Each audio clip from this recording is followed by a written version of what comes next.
It has meant a lot to us. We've been members for over 60 years. Two of our daughters were married there. I was president of the Board of Trustees way back. I was helped get the Plan Giving program started, and I was Plan Giving officer for, 12 years.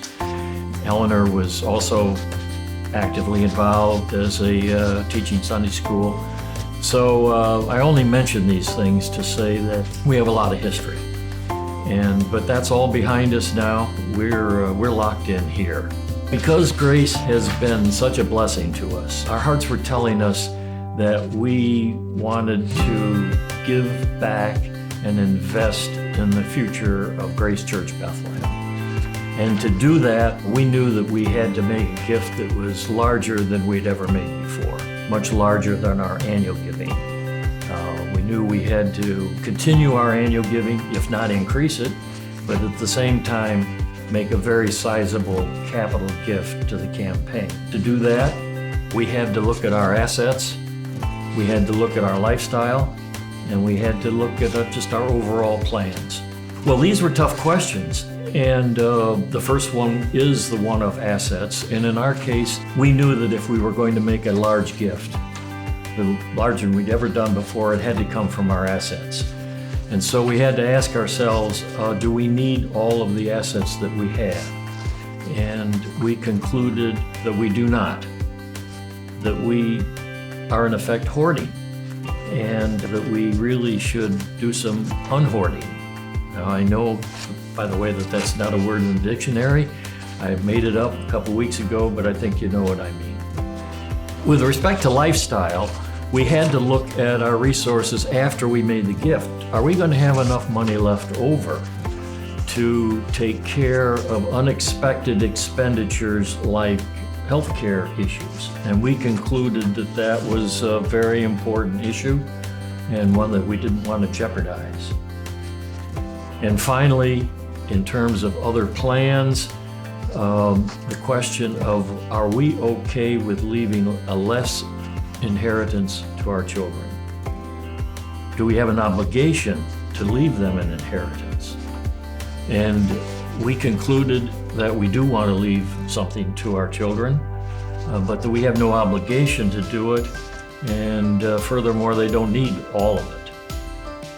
When you get right down to it, there are only three places we can leave our money. We can leave it to our children in an inheritance, we can leave it to Grace Church or some other charity, or we can leave it to the government through taxes. That's it, three things: children, charity, government. And we prefer to leave as little as possible to the latter. We like the grace alternative a lot. Here's what we decided to do. We have committed to a sizable six-figure gift, payable over 3 years, actually 4 tax years, because we just recently made a gift for 2019, and then we'll do 20, 21, and 22, 4 tax years. And we're going to do that by transferring funds from my IRA. We decided that rather than wait until we get to heaven, we wanted the joy of giving now. We believe in the church's mission, and we want to see that mission move forward in our lifetime. We've talked to our financial planner, and he is okay with this. Importantly, we've talked also to our heavenly planner, and we think he likes this plan a lot. This commitment is not giving until it hurts, as some suggest it might be. This is really giving until there's great joy, and we feel really good about the commitment we are making. Our assets will be reduced, but as a Christian writer has written, we are not divesting, we are investing. Of course, there's a lot of scripture that goes to generosity and giving, but I found helpful 1 Timothy, the 6th chapter of 1 Timothy, which says, "Command those who are rich in this present world not to be arrogant, nor to put their hope in wealth, which is so uncertain, but to put their hope in God, who richly provides us with everything for our enjoyment."